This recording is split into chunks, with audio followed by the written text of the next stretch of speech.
Ei, galera, eu tô com Thaís Amorim, nossa amiga advogada, pastora de Vitória do Espírito Santo. Ela tem bastante coisa para contar e também o teu testemunho, né? Porque você nunca contou seu testemunho assim, contou? Verdade. Acho que não, acho que nunca contei. Boa oportunidade de contar. Né? É isso aí. Você tava dando um rolezinho. Então, na verdade, assim, eu cresci em igreja batista, né? Então, fui de um lar cristão, sou de um lar cristão, mas me desviei com 14 anos. Daí fiquei no mundo dos 14 aos 29.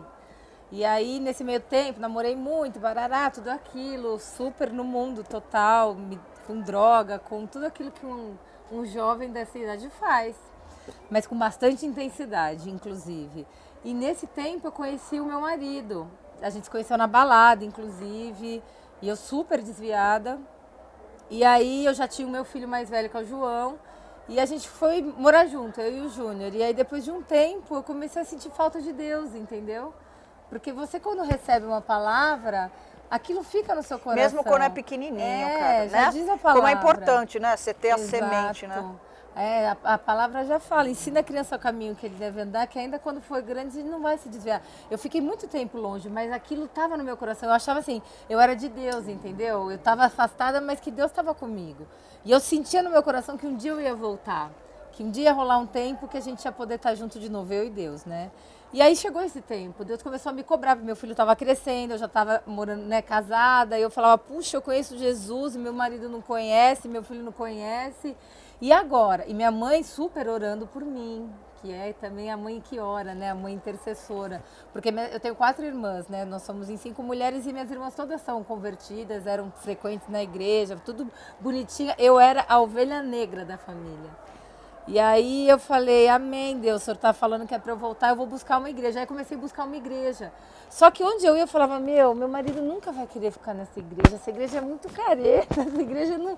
Ele não vai querer conhecer Jesus num lugar porque desse. Porque ele surfava. Porque ele era do surf, porque a gente era da praia, a gente era aquele estilo bola de neve de ser, né? Então, eu queria algo que ele fosse gostar de estar lá, não porque eu fosse impulsionado por um convite meu. E aí esse lugar não apareceu, não aparecia. Eu fui numa igreja, fui em outra, eu falei, meu marido não vai gostar de estar aqui. Até que um dia a gente pegava, todo final de semana a gente passava lá em Maresias, a gente tinha casa alugada lá, a gente passava todo final de semana lá. E minha mãe sempre me convidava para ir na igreja, eu falava, mãe, não dá, a gente vai pra praia, a gente vai pra praia, a gente vai pra praia. Ela sempre me chamava e eu sempre falava, não dá porque eu vou pra praia. E um dia a gente estava lá no Cheiro Verde, lá em Boiçucanga, né? E tava uma fila, era véspera de feriado, era uma véspera era um feriado de outubro, do dia 12, então era um feriado que caiu numa quarta, que caiu numa quinta, então quarta a galera já desceu. Bem memória, Thaís, né? Era a quarta, quinta, todo mundo desceu. Bem coisa, né? Olha só, ficou super marcado porque quarta era dia de culto lá em Boiçucanga. Ah, tá. E aí eu cheguei na quarta-feira e tava rolando culto na igrejinha de Boiçucanga que tinha acabado de inaugurar. A igreja tinha inaugurado assim há um mês.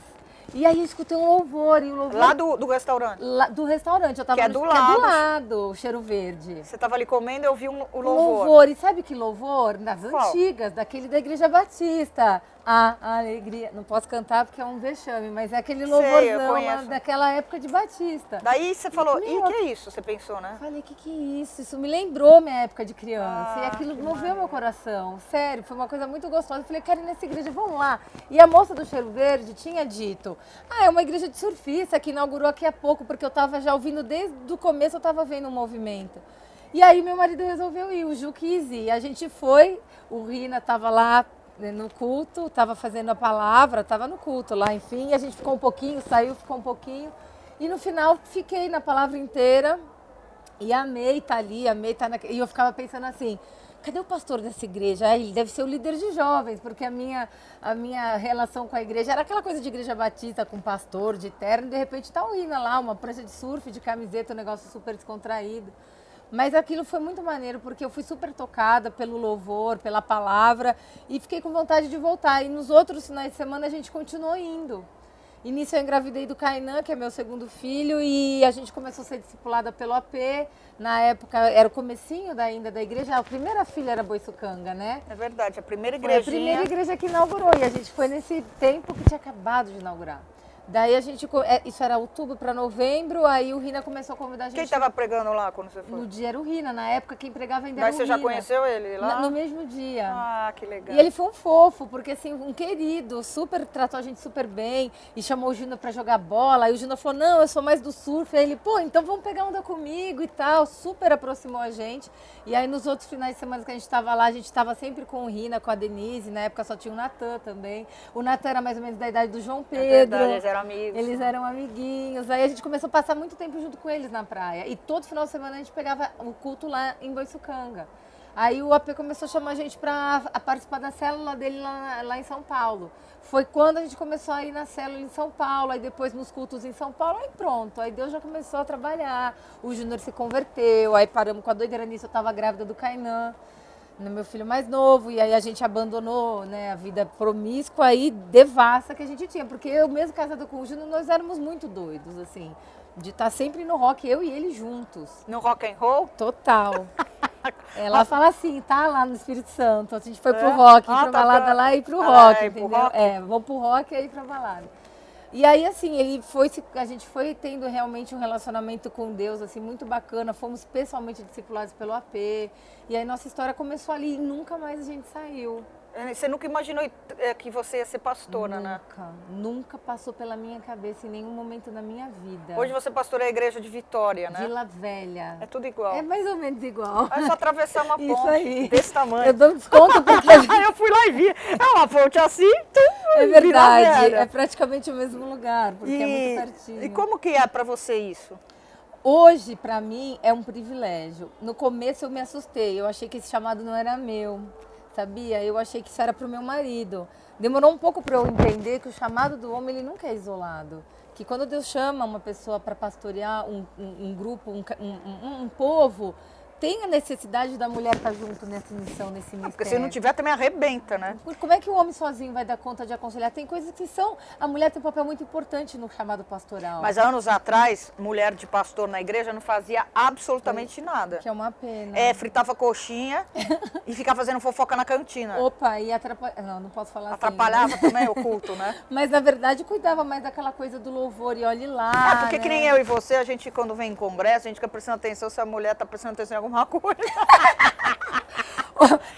Pra ver se as pastoras prestam atenção na palavra, a gente fica nervosa, né? Eu fico nervosa quando tem gente conversando demais, sabe? Você tá ali ouvindo a palavra e tem um monte de gente falando atrás de você, uma coisa horrorosa. E hoje estão falando muito isso da importância fundamental da mulher no ministério, até o mundo reconhecendo isso, que tem muita pastora, né? Verdade. Esse dia saiu uma matéria, eu até postei na minha página, no Face, uma matéria que saiu na Isto É, falando da força das pastoras. Não sei se você viu. Vi, por isso que eu tô falando. Ah, isso aí. Então, mas a verdade é que realmente a mulher está começando a reencontrar o lugar que Deus gostaria que ela estivesse. Hoje a pastora Denise no congresso falou sobre a força da Débora, né? Uma mulher forte, uma mulher que tinha uma posição importante onde ela estava e realmente ela traz uma necessidade, ela traz de volta. Ela fala até que eu, Débora, me levantei, né? Exatamente. Esse versículo é o máximo, né? É verdade. Que ela não negociou, né? Ela falou, tudo bem, eu vou com vocês, mas a vitória vai ser minha. Foi uma coisa muito louca, né? Porque foi a única juíza ali, né? Porque ela era da muito história. corajosa, ela era muito ousada, né?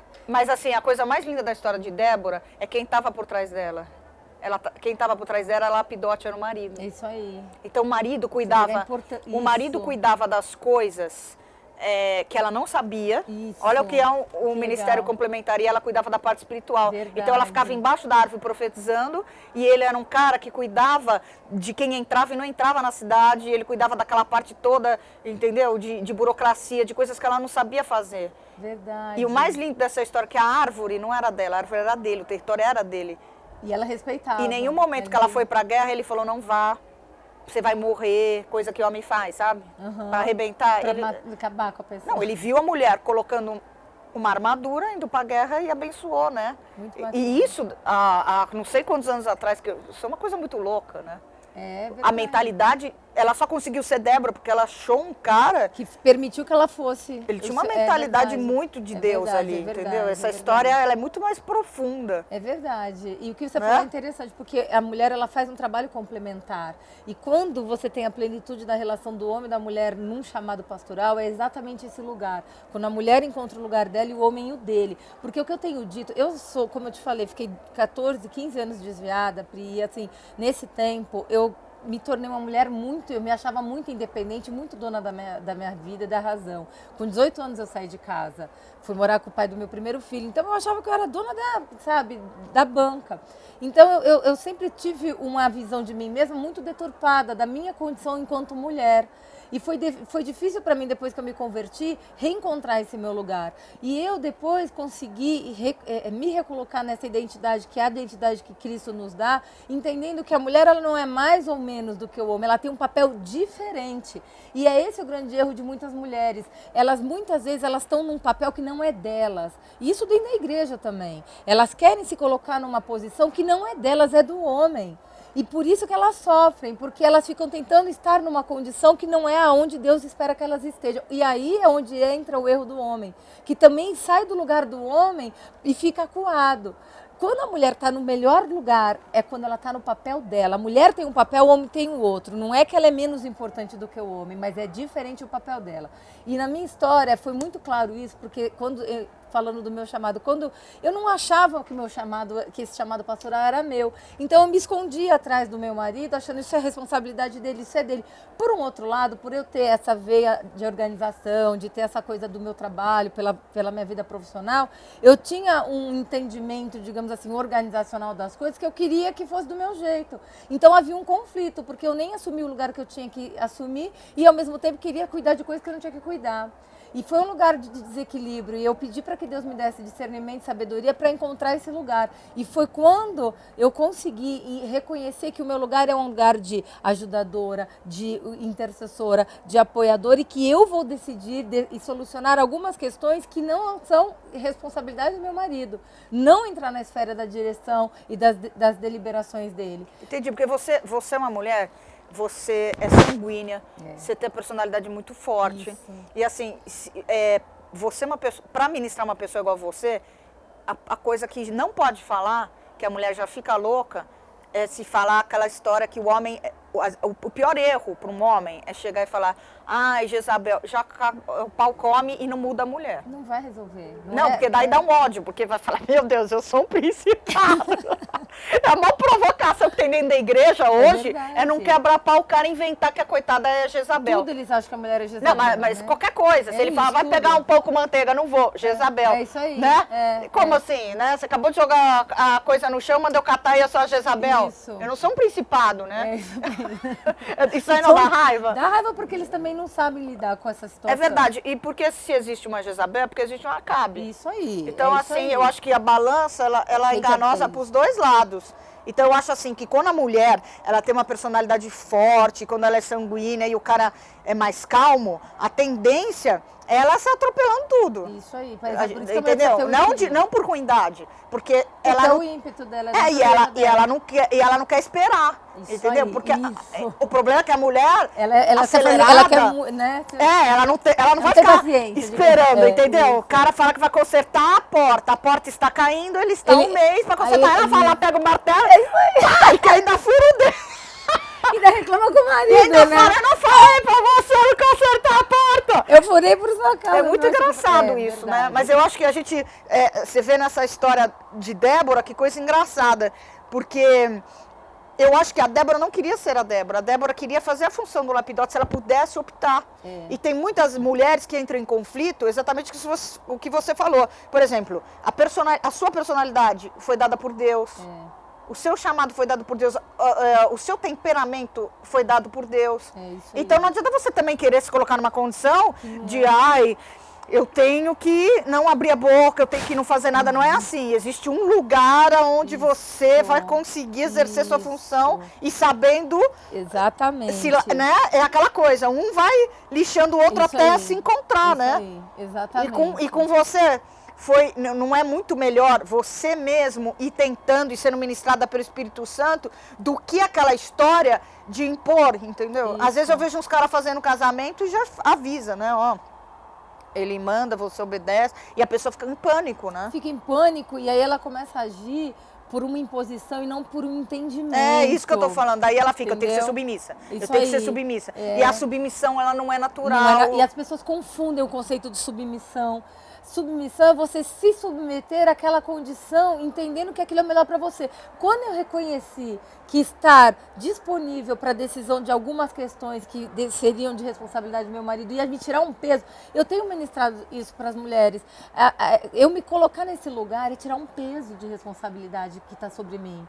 Eu passei para você a responsabilidade de cuidar disso. Então isso para mim é menos É um carga, alívio. É um alívio. É um alívio. Exatamente. Não se preocupar com o que não deve. Eu né? tenho que ficar cuidando de um assunto que eu tenho quem cuide para mim. Então, durante esse tempo todo de independência, eu tinha um peso enorme sobre a minha vida, que tudo era o que tinha que resolver. Então, quando eu percebi que eu tinha um lugar de aconchego, um lugar que eu podia falar, puxa, isso alguém está cuidando para mim, eu consegui reconhecer que a submissão neste contexto é o que Deus tem para a mulher. Alguém que está cuidando de você, cuidando de algo que não é você. Você definiu certo. A submissão é ser cuidada. É isso aí. É ser cuidada por alguém que cuida também, né? Que Porque sabe cuidar. não E aí adianta tem um nada papel. você também se sumir, porque também o cara às vezes não faz nada, Porque né? o que acontece? Tem homem que ele confunde a posição de dono da casa, digamos, o cabeça da casa, com autoritarismo. Ele acha que o autoritarismo dele é que vai trazer a mulher para aquele lugar de submissão. É ou nada, de se ele amar, ela faz tudo que Exato. ela faz. A mulher faz tudo que o cara quer, O se ela amor é ama, isso, né? O amor é que tem que reger. Eu faço porque eu quero te ver bem, É, porque eu quero te feliz, ver feliz. é verdade. E aí é o inverso, eu faço porque eu quero te trazer esse bem-estar. E esse lugar de equilíbrio eu encontrei no meu casamento, eu encontrei no meu chamado junto com o meu marido. Então, demorou para eu reconhecer isso na minha vida, no meu chamado pastoral. Porque isso assusta, né? Porque a pessoa vem de uma cultura, a gente teve pais, avós super machistas. Isso, que a mulher era anulada. Que a mulher era anulada ainda. E quando a nossa geração começou a se soltar, você às vezes chega na igreja e ouve um negócio desse e fala, meu Deus, eu não mereço. É verdade. Agora que começou a melhorar, né? verdade. E muita gente assusta. E quando você entende esse significado, quer dizer, o cara vai cuidar de coisas, vai aliviar a tua vida, vai cuidar de você, vai te amar e vai ser gostoso, vai ser cada um numa parte exercendo sua função. Aí, porque exato, existe o equilíbrio e o complemento, um completa o outro. Aquilo que ele me proporciona não é aquilo que eu poderia me proporcionar, e o que eu proporcionando para ele não é o que ele poderia proporcionar para ele mesmo. Então, quando você tem esse entendimento e você consegue reconhecer isso, você flui naquilo que você está fazendo, em tudo, no seu casamento, no cuidado com os filhos, aí nesse chamado pastoral, que para mim foi um crescimento muito grande. Então hoje eu sei o meu lugar como pastora, né? Eu sei o meu lugar de mulher do pastor e de pastora. Tem o meu lugar de mulher de pastora, engraçado isso, e tem o meu lugar de pastora. Então tem um momento que eu vou exercer a autoridade pastoral com as minhas filhas, com as ovelhas, e tem um momento que quem está na autoridade é meu marido. Então hoje eu consigo saber distinguir isso muito tranquilamente. Por exemplo, alguém vem falar comigo na igreja, isso não é comigo, isso é com o pastor. Fala com o pastor. Mulheres, às vezes, dependendo do assunto, eu já sei, não sou eu. Por mais que eu seja sua pastora e que eu esteja te dando esse acompanhamento pastoral, esse é um assunto que quem vai deliberar é o pastor. Então é um lugar que, assim, que me trouxe uma paz, entendeu? Hoje eu consigo saber qual que é a minha posição dentro desse chamado, mas foi difícil, não foi algo, né? Foi algo que eu tive que orar, que eu tive que buscar em Deus. E eu acho muito importante. Esse testemunho é maravilhoso hoje com essa mulherada toda, né, que está no campo de trabalho, que na verdade assim, você vê o quanto a mulher no mundo lutou pelo feminismo e muita coisa foi conquistada, mas assim, o que a gente vê? Que a mulher só conquistou mais trabalho. Porque Exato. ela tem que cuidar da casa, ela tem que cuidar da criança e ela tem que trabalhar fora. Olha que coisa linda, tudo isso ela conseguiu. E no mundo machista, o cara não vai ajudar ela. No mundo secular, do mundo mesmo, o cara vai fazer, ela vai ficar super, né? O meu marido fala isso, vocês brigaram por esse lugar e agora vocês não conseguem, e vocês estão reclamando desse lugar que vocês brigaram. Fizeram escândalo, Pois é, porque as mulheres não conseguiram trazer o equilíbrio para esse lugar. Mas só o padrão bíblico para o casamento que traz esse equilíbrio. Exatamente. Né? Porque é impressionante, né? Como tem essa força, porque, né? Por exemplo, eu trabalho, né? Eu sou pastora, eu moro num estado, trabalho em outro. O meu marido é um incentivador do meu trabalho e ele nunca deixou de ter o lugar dele porque eu tenho essa posição profissional, por exemplo. Então a mulher, ela muitas vezes também, porque se posicionou profissionalmente de uma maneira bacana, porque conseguiu uma ascensão, ela acha que ela pode ter um lugar na casa que eventualmente era o lugar do marido. Porque a mulher eventualmente tem um salário melhor que o homem, ela acha, bom, agora quem manda que sou eu, porque eu tenho um bom salário ou porque eu tenho um melhor emprego. E uma coisa não tem nada a ver com a outra. Quando a mulher entende o lugar dela, o fato dela ter uma boa condição financeira, né, porque tem uma ascensão profissional que talvez não seja a mesma do marido, não muda, não pode mudar o papel dela. E quando ela tem esse entendimento, você consegue viver em harmonia. Não é o dinheiro que vai mudar o Não papel, é a postura. Exatamente. Né? Então, o meu marido é meu ajudador, ele é meu incentivador, ele é uma pessoa que me dá apoio para que eu exerça meu trabalho e para que eu exerça meu Você acabou de falar que você mora em Vila Velha, não falei Vitória. Viu? E você trabalha em São Paulo, você faz parte que iniciou esse corpo jurídico dentro da igreja, do Bola, né? E como que é para você? Porque isso foi tudo muito novo também, né? Você começar com a gente. Foi. Na né? verdade, hoje eu falo que é um grande privilégio, né? Porque para mim é uma alegria, porque eu sou apaixonada por Jesus e sou apaixonada pelo meu trabalho. Eu tenho o privilégio de ser advogada da minha igreja, que é uma coisa que eu amo, de pessoas que eu amo, que é a minha família que eu amo, né? Mas foi uma coisa bem natural, porque eu entrei na igreja nessa época em Boiçucanga, e já era advogada, mas eu pessoalmente, eu sou focada totalmente no terceiro setor e direito eclesiástico, que são as entidades religiosas, porque eu tive essa vivência com a igreja, né? Você cresceu junto. Junto, né? Você foi aprendendo tudo. Exatamente. E nesse aprendizado todo, nasceu um filho aqui, isso é o verdade. Manual Prático de Direito Eclesiástico, né? Isso aí. Que esse livro, ele está sendo muito elogiado, porque ele está sendo fácil, né, didático para quem também não entende nada, né? Exatamente. Você teve essa preocupação em escrever Foi. isso? Na verdade, assim, eu gosto muito de escrever, de falar, como você pode perceber. Ah, quase nada, né? Imagina. E... Tá passando a bola para a direita, Vila Velha, vai passando para Eu fiz um treinamento para tentar falar mais devagar, mas assim, eu gosto muito de me expressar. Como é que é treinamento para falar mais devagar? Assim, sabia que é difícil falar devagar? Porque meu pensamento é muito rápido, então... Eu não sei falar devagar, como é que faz? Pois é, eu tive que ficar treinando um pouquinho, né? Oi. Não, treinando Tudo na mente. bem. Eu comecei a pensar duas coisas ao mesmo tempo para poder dar uma desacelerada. Mas eu penso 200 coisas ao mesmo tempo e falo sem parar. Então, por isso, aí você tem que concentrar, separar. É tá. muito complexo. É muito complexo, não gostei disso não. Desde que continua assim, tá Mas ótimo. mas eu tô entendendo, tá mas bom. isso já tá devagar. Isso já é devagar? Imagina. E assim, muito legal, né? Porque tá na Saraiva. Então, né? isso na verdade é fruto do que eu faço, porque esse trabalho, ele realmente reflete tudo que eu venho aprendendo nesse decorrer desses 10 anos, com um trabalho bem efetivo com a entidade religiosa. E o que eu vinha percebendo... Mas qual que foi o seu objetivo? Foi o pastor ter esse entendimento, por quê? Você viu o quanto as pessoas não sabem nada? Na verdade, duas coisas que eu percebi. Primeiro que muitos profissionais, contadores, auditores e até advogados não conheciam a natureza e o ambiente espiritual de uma entidade religiosa. E a igreja ela é um organismo bem atípico, porque você trata coisas espirituais no âmbito natural. O que eu quero dizer com isso? Tem relações espirituais divinas nas relações pessoais. Então, você, por exemplo, é pastora e de repente você tem que tratar com uma ovelha uma situação natural que se estabeleceu. Um voluntário que caiu na sua igreja, o cara é sua ovelha, a pessoa está ali por amor, mas o que a igreja, qual a responsabilidade que a igreja tem em relação a isso se ele doou o trabalho dele? Muitas vezes o pastor não sabe se posicionar nessa questão. Como é que eu tenho que lidar com isso? Eu sou obrigada a fazer alguma remuneração porque ele se machucou, mas ele estava ali por amor. Ou mesmo o pastor de uma igreja, puxa, eu faço jus a uma remuneração se eu estou aqui, isso aqui é uma doação, eu estou aqui por amor, faz parte da obra. Então eram vários conflitos e várias situações que no dia a dia eu vi várias entidades religiosas sem saber como lidar. E pastores tendo problemas sérios, por exemplo, confusão patrimonial. Porque eu sou o responsável pela igreja, eu posso eu mesma gerenciar esse valor e pagar as minhas contas com o dinheiro da igreja. E aí a ovelha reclama porque acha que o pastor está usando o dinheiro da igreja. Então, por várias oportunidades, eu vi uma dificuldade, tanto de pastores como de profissionais de lidarem com essa situação. E como eu era pastora, como eu sou pastora e como eu lido o dia inteiro com a entidade religiosa, eu conseguia estar nos dois campos, tanto do profissional como da pastora que vivencia essas relações na pele, né? Essas situações entre pastores, entre ovelhas, entre as pessoas em geral.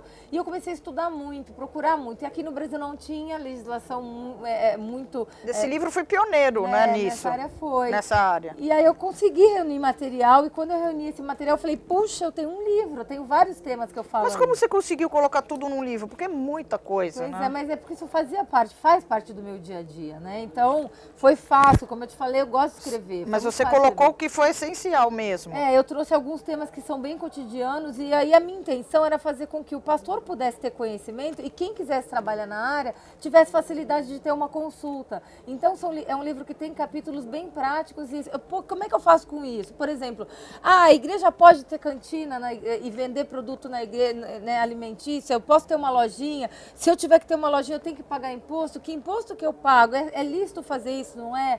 Então são questões bem pontuais que eu abordei, que eu abordo no livro e isso tem sido bacana porque eu vejo as pessoas realmente conseguindo usar como uma ferramenta. É porque, prática. por exemplo, a gente viu há uns anos atrás, o Psyu estava fechando um monte de igreja. Isso aí. E assim, era uma coisa tão óbvia que você não pode tocar terror na rua. E você vê que parece que é telefone sem fio. De repente, todo mundo já sabe que não pode fazer isso. Não é uma coisa assim? Você vê fechando porta de igreja. Parece que os assuntos, eles acontecem, ninguém sabe lidar. Daí se ferram os três, aí todo mundo resolve. Sabe o que acontece Não é muita coisa assim? Acontece assim que eu acho que eu falo, que é um dos capítulos que eu mais gosto do livro, que é sobre a questão do limiar da liberdade religiosa. Eu também percebi, com vários pastores de várias igrejas, que o pastor muitas vezes ele acha que em nome de Jesus eles podem todas as coisas. Então, porque eu sou igreja, eu não tenho que cumprir diversos regramentos, que são regramentos muitas vezes sociais. Então eu trago bem essa questão dos princípios. A gente não tem a literalidade da lei, mas a gente tem alguns princípios basilares de sociabilidade e do direito que a gente tem que prestar atenção. E os princípios que eu falo, o princípio da isonomia entre as partes, o princípio da moralidade, o princípio da legalidade. Então, não é porque eu sou igreja que eu tenho direito e isso é constitucional, direito ao culto, que eu posso, por conta desse culto, fazer tudo, entendeu? E até onde que eu posso, então? Até onde o meu limite vai, né? Em relação à liberdade que eu tenho de pregar e professar a minha fé e a liberdade que o outro tem de não querer ouvir, por exemplo, o barulho que tem no culto. Então, existe, sim, algumas questões que a gente precisa prestar atenção. Você tem andado com o livro... dando palestra não só nas igrejas Bola de Neve, mas em cafés de manhã de pastores, em outros lugares. E como é que você tem visto esse entendimento da igreja evangélica num total? Assim? Você acha que tem muito ainda que aprender, até por ignorância? Sim. O que você sente? As coisas que as pessoas te perguntam? Eu falo que esse trabalho é um trabalho árduo, porque tem duas batalhas que eu vejo desde que esse livro foi publicado. Primeiro, que é uma batalha mesmo do inferno, de não querer que as igrejas sejam regulares. Porque uma coisa que Deus tem falado comigo é que as igrejas vão ser atacadas e uma das... Já estamos sendo, né? E muito, né? Muito. Só que uma das formas desse ataque vir, e a gente está percebendo isso no movimento no Brasil, isso é fato recente, agora as coisas estão acontecendo de uma maneira muito mais célere do que até eu imaginava, mas nós vamos ser atacados pelos nossos posicionamentos, inclusive diante da lei.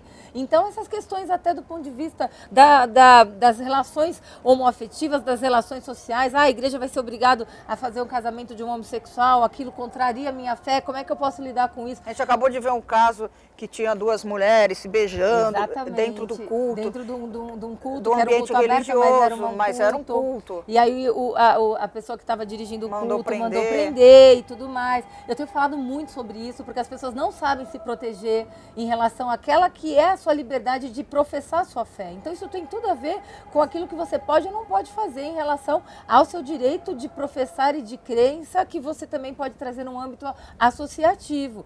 Como é que eu me protejo disso? Você tem uma igreja que tem um estatuto regular, você tem um regulamento interno que mostra qual que é a tua visão, qual que é a doutrina.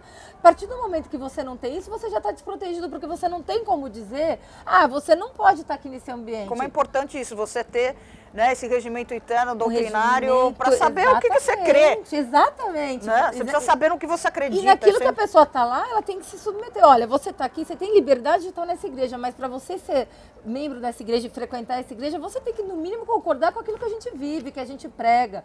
Eu tenho liberdade de crer no que eu quiser e professar minha fé dentro do âmbito da legalidade, que a gente fala bastante no livro, mas você não é obrigado. Agora, eu também não sou obrigada a aceitar a sua fé. Então, eu tenho o meu limite, porque as pessoas confundem a igreja como se ela fosse um ambiente público. É uma pessoa jurídica de direito privado. Eu não sou. A igreja tem a porta aberta, mas eu não sou obrigada a permitir que qualquer pessoa esteja lá dentro. Eu tenho liberdade para falar. Você acha que existe algo que a lei devia ser mais detalhista nesse sentido? Porque fala que o Estado é laico, que quer dizer, existe liberdade religiosa, a Constituição garante isso, mas você acha que existe muita coisa que não ficou muito definida? É para isso que existe o direito eclesiástico, é para poder trazer uma luz para aquilo que não é literal na lei. Então, mas tem muita coisa que ninguém... legislar. Mas sabe por isso que eu estou te falando, por isso. É difícil exatamente por conta da liberdade religiosa. Como é que a gente vai colocar parâmetros para algo que é tão interior? A liberdade religiosa, ela envolve vários direitos, várias situações de liberdade. Primeira liberdade é a liberdade interior de crença. Você, pastora Priscila, pode ser obrigada a professar sua fé num país X de tal maneira, mas lá no seu interior, ninguém te obriga a crer ou não crer naquilo. Você entendeu? Então a primeira liberdade é a liberdade interior, é uma liberdade de consciência que ela é inaplacável. Não, porque eles estão batendo muito nessa tecla que, por exemplo, Estado e religião não podem andar junto, que isso já é do século passado, que o Estado é laico, e não sei o que, não sei o que lá. Existe, não, mas aqui a gente tem isso. Então, mas o povo não é laicista, então o problema é que você tem que cada um ter mas na sua. Mas é para isso que existe o direito eclesiástico, para que você consiga trazer o equilíbrio, até onde um pode ir, até onde um direito conflita com o outro.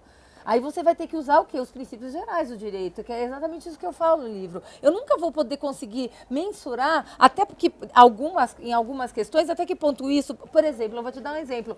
Então, em nome da minha liberdade religiosa, eu vou poder sacrificar animais? Em nome da liberdade religiosa, eu vou aceitar o sacrifício de criança? Em nome da liberdade religiosa, eu vou aceitar, por exemplo, me drogar, como aquelas religiões que usam chás alucinógenos e tudo mais? Porque em nome da liberdade religiosa, então eu posso, porque a Constituição me garante. Não, porque você tem o princípio da legalidade. Então, mas ao mesmo tempo, esse princípio da legalidade é isso que você vê. Ela parece que funciona só contra os evangélicos. É isso que eu estou te falando. Entendi. Você vê, por exemplo, num debate de televisão, de madrugada, falando disso. É sempre a mesma coisa. Mas vocês querem avançar, mas vocês têm que entender que vocês têm que respeitar o limite do outro, o espaço do outro. Mas a gente respeita. Eu vou continuar te amando. Rola, mas a gente tem que saber se posicionar. E é onde eu falo da importância de você ter um estatuto, de você ter um regulamento muito claro, para você dizer, eu acredito nisso e eu professo essa fé. A gente está no momento que isso aqui é essencial, porque a gente está muito no momento apologético, de defesa da fé. É isso mesmo. As pessoas batem muito na tecla dos seus direitos. Você quer ver As brigas são todas, olha, você pode vir daqui para cá, e parece que existe um medo, porque é estatística que até 2020 50% do Brasil vai ser evangélico. Quer dizer, eu acho que isso daí vai ser muito mais rápido, porque a coisa está correndo, Jesus está voltando. E a gente percebe que, às vezes, se torna até uma coisa agressiva, não é mais aquilo... Isso faz parte dessa batalha mesmo, isso faz parte... Não é? Você sente isso? Parece que os evangélicos estão numa guerra que ninguém quis, que ninguém pediu, as pessoas estão agressivas. E eu vejo assim, é como você estava me perguntando, eu vejo duas dificuldades. Primeiro, essa batalha mesmo do inferno de não querer que essa regularidade chegue para as igrejas, porque esse trabalho meu, ele tem uma função primeira de trazer uma regularidade na igreja para que o pastor se sinta seguro e falar, olha, tudo que precisa diante da lei eu estou cumprindo. Então aqui, a organização do meu dízimo, o meu fluxo financeiro, as minhas licenças, o meu regulamento interno, eu estou protegido. Se vier um maluco aqui e quiser me impor alguma coisa, eu tenho direito de me abster de fazer isso ou aquilo porque tem a minha fé. Então, dar um embasamento legal para o quê? Para a sua prática religiosa. É isso que é o condão desse trabalho, quando a gente fala dele aplicado para a igreja. Por um outro lado, existe uma grande dificuldade que eu tenho sentido de o pastor entender a importância dele estar se sujeitando voltando a essa regularização. Porque a gente ainda vem, sabe, pastora, de um tempo em que aquela coisa que em nome de Jesus eu posso todas as coisas. Então tem pastores que acham que isso não é para ele, que isso nunca vai acontecer comigo, que eu não preciso disso. Então eu tenho essas duas lutas que eu sinto, assim, primeiro de mostrar para o pastor a importância e segundo realmente de brigar no mundo espiritual para que esse trabalho evolua.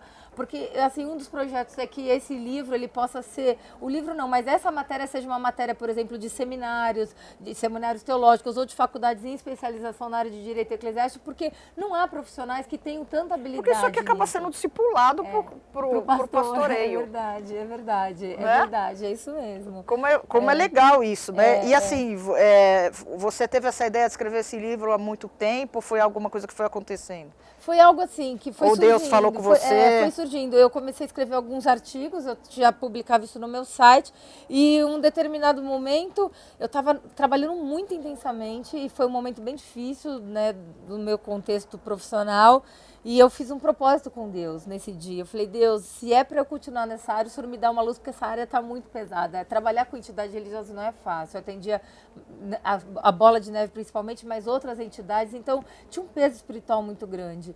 E aquilo estava me trazendo assim um sentimento de eu acho que eu não quero mais, sabe? E nesse dia eu fiz um propósito com Deus e Deus me mostrou de uma maneira muito clara que eu tinha que continuar. E foi através de uma pessoa que me chamou, me pedindo ajuda para construir a grade de um curso teológico. Quando ele me falou isso, Deus falou, eu quero que você faça todo o curso para ele, todo o desenvolvimento da matéria.